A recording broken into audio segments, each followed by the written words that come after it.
क्रोध को पी जाओ, और क्रोध जब तुम पी जाओगे तो अंतर में जाकर अमृत बन जाएगा। तुम वो चीज हो कि विष को भी पी लो तो अमृत हो जाए।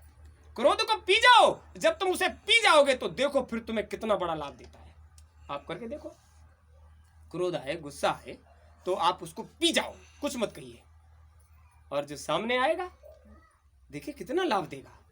क्रोध को पी जाने पर अगर तुम साधक हो तो तुम्हें क्रोध विष अमृत का लाभ दे जाएगा, और जो क्रोध को नहीं पी सकता उसके साथ क्या हो जाए इसका कोई ठिकाना। गुरु महाराज की एक एक वाणी, अरे चेत कर सुनो। गुरु महाराज कहते थे सत्संग को चेत कर सुना करो। क्रोध आए पी जाओ, यहां तक गुरु महाराज ने कहा। एक बार गुरु महाराज सुना रहे थे, बनियों में झगड़ा हो गया। कुछ पार्टियां आई कुछ सामान खरीदने, वो किसी तरह से बात बिगड़ गई, झगड़ा हुआ तो इतना ज्यादा हुआ कि हाथापाई हो गई, भगदड़ मच गई। बनिया उतरा दुकान से और उसके सामने वो ईंट बिछी हुई थी रास्ते में, वो एक ईंट को पकड़कर ताकत लगाने लगा। लोगों ने कहा भागो, ईंट उखाड़ रहा है, भागो ईंट उखाड़ रहा है। लोग भागे। जब लोग दूर दूर हो गए तब एक आदमी ने कहा ईंटें तो यहाँ बहुत पड़ी हैं, तुम इसे उखाड़ क्यों रहे थे? बोले भाई पड़ी हुई मार देते किसी को लग जाती, हम उखाड़ रहे थे, अपना गुस्सा उतार रहे थे उस ईंट पर। उखड़ने वाली तो थी नहीं, हम तो केवल गुस्सा उतार रहे थे उसके ऊपर। हमें भी पता है कि इधर ईंटें पड़ी थी, हम उठाकर फेंक सकते थे, हम तो केवल गुस्सा उतार रहे थे, मतलब क्रोध को पी रहे थे, हम किसी को मारना नहीं चाह रहे थे। लोगों ने समझा उखड़ आई तो मार देगा, लेकिन उखड़ती कैसे, हम इतनी ताकत ही नहीं लगा रहे थे, हम गुस्सा उतार रहे थे, मतलब क्रोध को पी रहे थे। लोग भाग गए, हमने क्रोध को पी लिया, झगड़ा बच गया, और इधर पड़ी थी उठाकर फेंक देते, किसी को लग जाती तो बात बिगड़ जाती। तो आप समझ लीजिए हुजूर महाराज ने वहां से कितना बड़ा संदेश दिया कि क्रोध को पीने के लिए कुछ ऐसा उपक्रम करो अपना अकेले में। गुरु महाराज ने कहा जब तुमसे नहीं रुका जाए तो अकेले में बैठकर जितना कर सकते हो, अरे हम ऐसा कर देंगे, हम वैसा कर देंगे, लेकिन किसी के सामने मत करो, अकेले में बैठकर करो, तुम्हारा भड़ास निकलेगा और थोड़ी शांति में। इसका मतलब यह है कि अगर तुमसे नहीं पिया जाए तो एकांत में बैठकर उसको पियो, जब पियोगे तो उसका लाभ मिलेगा। तो आप समझ लीजिए शरीर माध्यम खल धर्म साधनम, जिस काम के लिए तुमको शरीर मिला है उसमें लगाइए, धर्म साधन के लिए मिला है। धर्म साधन मतलब वो ऊपर से उतरने वाली आवाज। जीवात्मा यहाँ बैठी है, जीवात्मा के कान में आवाज आती है, जीवात्मा के आंख में वो प्रकाश आता है, जीवात्मा के की नासिका में वो गंध आती है। जब तक आपको आवाज, प्रकाश और गंध से संबंध नहीं जुड़ेगा तब तक आप मनुष्य शरीर में बैठकर शरीर पाने का धर्म धारण नहीं कर रहे हो। तो आपको करना क्या पड़ेगा? हुजूर महाराज ने कहा तुम चले जाओ, उधर धर्मदास से कहा गया था तुम जाओ, जिससे तुम्हारा संपर्क संबंध हो जाएगा। आज नहीं तो कल हम उसके पास पहुंचकर उसको रास्ता जरूर देंगे। तो धर्मदास जी की दया से आप यहां बैठे हो।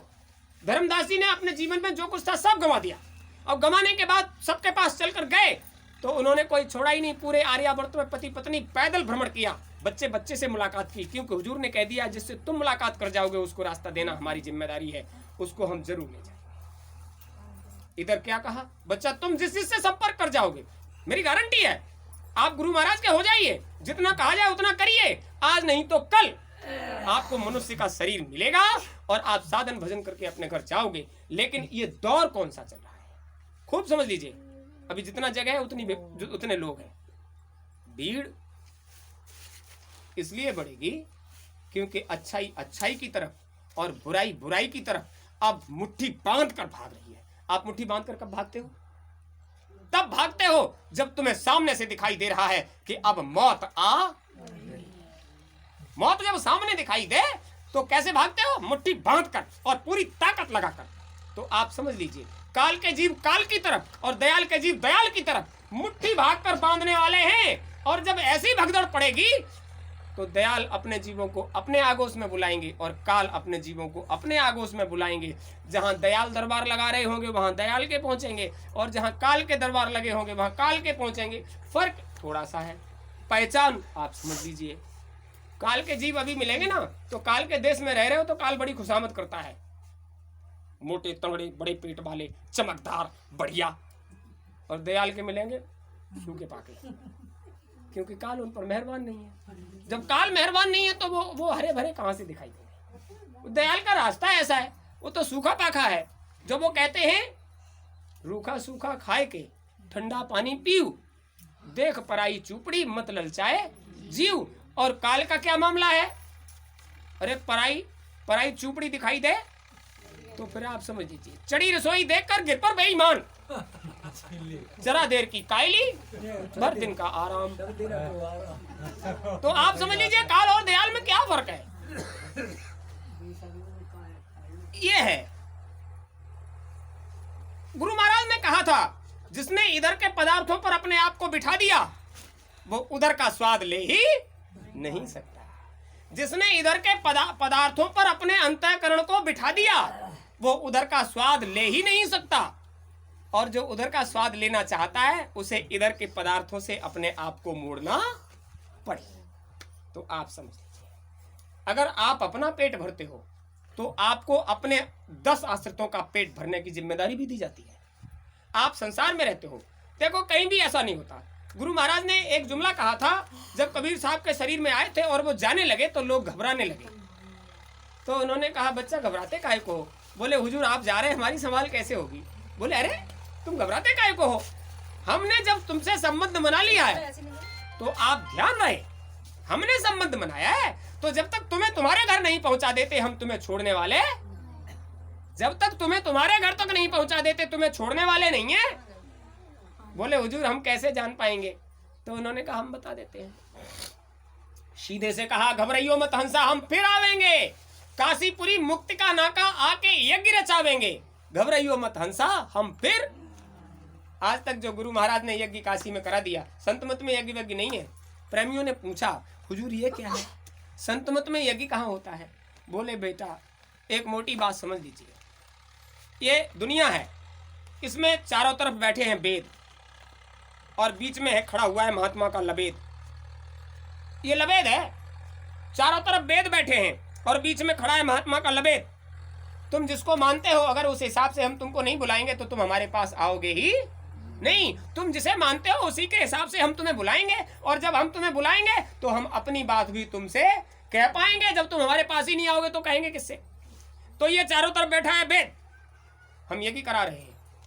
जो लोग ईश्वर भगवान परमात्मा को जरा सा भी मानते हैं वो यज्ञ में जरूर पहुंचेंगे और जो आएंगे उनको हम इधर और उधर दोनों से परिचय कराएंगे। जो हमारे होंगे वो निकलकर हमारे पास आ जाएंगे और जो हमारे पास नहीं आएंगे वो काल के हैं, वो तो किसी के पास जाने वाले नहीं। उन्हें तो बार बार कभी मनुष्य के शरीर में, कभी शरीर सर्प में, कभी जल के जीव में, कभी पक्षियों में, कभी कीड़े मकोड़े में, वो तो जाना उनका तो क्रम है, वो तो जाएंगे। और जो हमारी बात को समझ जाएंगे वो हमारे आगोश में आ जाएंगे, हमारे संपर्क में आ जाएंगे, उनका काम हो जाएगा। तो आप समझ लीजिए जहां जहां से आप निकल के आ रहे हो क्या आप ही उस बस्ती में रहते हो? और भी तो रहते हैं। मालिक के जो जीव होंगे वो चुंबक की तरह खिंच के आ जाएंगे। आज देवी जी सबसे पहले आई, बड़ी बूढ़ी, और बोली हम पहली बार आए, हम जानते नहीं थे और हमने ये सोच लिया चाहे हम खो जाएं आज, लेकिन हम जाएंगे। अरे खो कैसे जाओगे? जहां चुंबक है वो तुमको खींच कर वहीं बुला लेगी जहां आना है।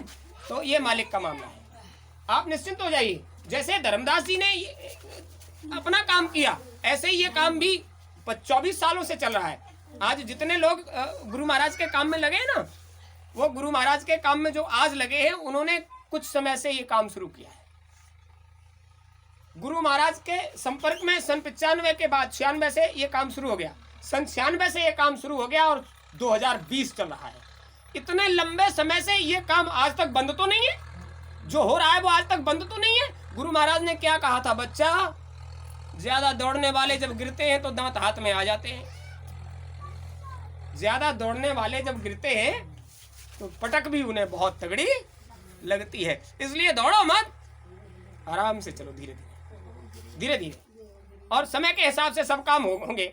तो देखिए अभी कुछ दिनों से जो संगतें बनी, कुछ दिनों से संगतें बनी, हाँ क्या कहने। अब माता जी कह रही थी वहां बड़ी भीड़ होती है, वहाँ झाड़ फूंक होती है, वहाँ भूत खिलाए जाते हैं, वहाँ ये भी होता है, वहाँ वो भी होता है। और यहाँ क्या होता है? यहाँ तो उधर की बात की जाती है, इधर के लिए कहा जाता है वो तो बहुत लगे हैं। काल के तो दरबार बहुत हैं, दयाल के दरबारों को खोजे नहीं पाओगे आप।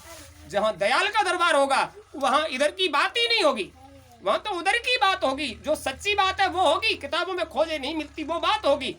लेकिन दयाल के दरबार में जब पहुंचोगे तो काल भी उनका बेटा और तुम भी उनके बेटे।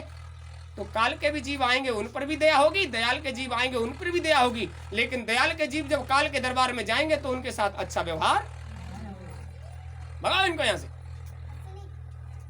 यहां तो सब आते हैं।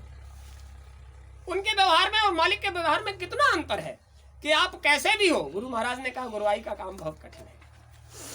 सारे गंदे दृश्यों को देखकर भी उन्हें नजरअंदाज करना पड़ता है। संसार की सारी गंदगी को अपने सर पर धारण करना पड़ता है, उन्हें धोबी की तरह धोकर साफ करना पड़ता है। तो आप समझिए, गुरु महाराज कहते थे जब तुम्हें चमका कर भेजते हैं और जब तक लौट कर आते हो तब तक हड़िया का हड़िया, फिर वैसे ही हो जाते हो, तो फिर मलाई करते हैं। तो आप कभी गंदे बर्तन को धोकर देखिए, गंदे बर्तन को धोने वाला खुद भी गंदा हो जाता है। तो खुद भी सफाई करें और बर्तन की भी सफाई करें, खुद भी सफाई करें और बर्तन की भी सफाई करें, और जब जब लौट कर आते हो तो फिर वैसे के वैसे हो जाते हो। तो थोड़ा बहुत परिवर्तन लाए।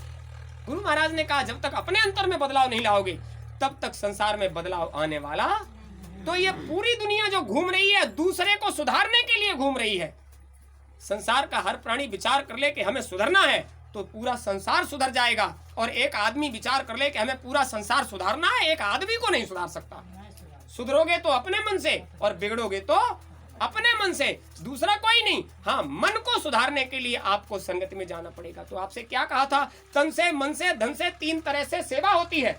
तो शरीर को वहां ले जाओ जहां गुरु महाराज का दरबार लगता है। वहां जो बात कही जाएगी उसमें कोई लगा लेस नहीं होगा, वहां सही सच्ची बात बताई जाएगी।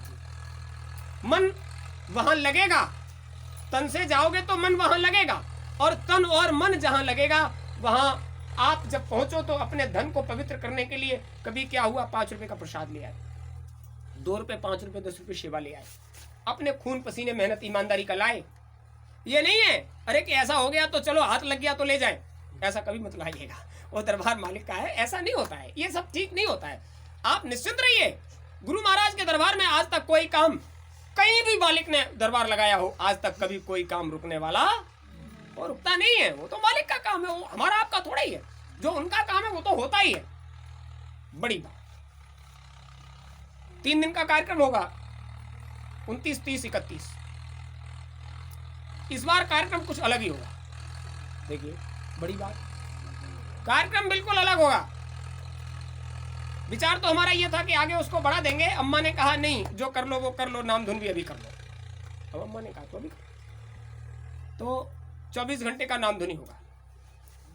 गुरुवार को सत्संग के बाद नाम धुन शुरू, सत्संग समापन और नाम धुन शुरू हो जाएगा। शुक्रवार को नाम धुन समापन हो जाएगी, शाम को आरती बंदन हो जाएगा, और शनिवार को सुबह 7:30 बजे यज्ञ विधान हो जाएगा शुरू। यज्ञ के बाद तुरंत सत्संग होगा, आपको आगे का दिशा निर्देश किया जाएगा। जितने लोग जहां से भी संपर्क संबंध रखते हो, अपने जानकारी वाले, जो भी मालिक को जानते समझते हैं, जो भी ईश्वर भगवान को जानते समझते हैं, जो भी संसार में काल के देश में, माया के देश में काल और माया से परेशान है, वो जो परेशान नहीं उनको क्या मतलब, जो काल से और माया से परेशान है, या काल माया के देश की कोई भी चीज उनको परेशान करती है। खास तौर से आपकी एक ही परेशानी है, जिनकी उम्र अब बीत चुकी है, जो वृद्धावस्था की तरफ जाने वाले हैं, उनको एक बहुत बड़ी बीमारी है। उस बीमारी में भी आपको सुख अनुभव हो, इसके लिए जो उम्र 60 से ऊपर निकल गई है और वो इस संसार में है, तो उनको एक बहुत बड़ी बीमारी लग गई है। उस बीमारी में वो दुख का अनुभव करते हैं। उनको एक बीमारी आ गई है, बुढ़ापा। ऐसा तो नहीं है 60 के बाद जो आए हो उनको बुढ़ापा नहीं आया हो। उसका एक दुख है कि अब शरीर काम, हिम्मत बहुत अच्छी चीज है। तो उन सब के लिए हमें ये बात बतानी है कि देखो, जैसे ही तुम अपने पेट के लिए विचार करते हो कि अब हाथ पांव थकने वाले, हमें कौन खिलाएगा। जिस संसार में रह रहे, जिस देश में रह रहे हो, उस देश का एक नियम कानून है कि जिसके लिए आप करोगे वो आपके लिए भी करेगा। तो जिसके लिए आप करोगे, तो आपके इर्द गिर्द जो भी है वो आपके लिए, आप संतमत से जुड़े हो तो आपके लिए भले विचार उसके हैं, और तुम्हारी पग पग पर कौन कहां कैसे मदद कर देता है तुम उसको नहीं जानते। केवल सत्संगी प्रेमियों के लिए है ये सब, वो नहीं जानते। तो इन सब से कहना है कि जब तक शरीर में धारण किए हुए हो अपने आप को, अपने आप से इतना प्रयास कर लीजिए कि जब कार्यक्रम हुआ करें तो थोड़ा बहुत चल लिया करो। थोड़ा बहुत हाथ पांव चला